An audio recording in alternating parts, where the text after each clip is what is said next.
Hey guys, we are cooking Hoisin Aubergine. It's super tasty for dinner and also to have a bit left over for lunch. The first things first, it's a mug of water. We used a mug like this, so roughly about that kind of size. There is one aubergine there, regular size. I would probably get a wooden spoon and just move it around, grab the lid, pop it straight on there. This will probably boil in 5 to 7.5 minutes. And this is the time now to start adding a bit of flavor into the pan. A tablespoon of olive oil. Look at how there's no water in there now, it's perfect. This is the time we're gonna add in our hoisin sauce. It's the hoisin and the oil and the water, what was left is all mixed in together, form this nice sauce. We need to be quick now because it will burn off. So, very, very thinly sliced bok choy.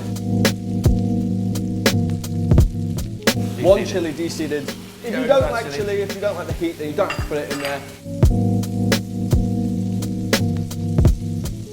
For a bit of crunch and a bit more extra flavour, spring onion. Or green onions for the United States. Or scallions, in fact.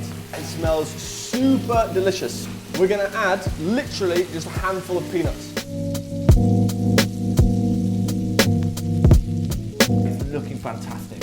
So what we need to do with this is we need to plate up our dinner. We're gonna go in with half of that brown rice. So now you need to pop the rest of that rice in your Tupperware container for tomorrow's lunch.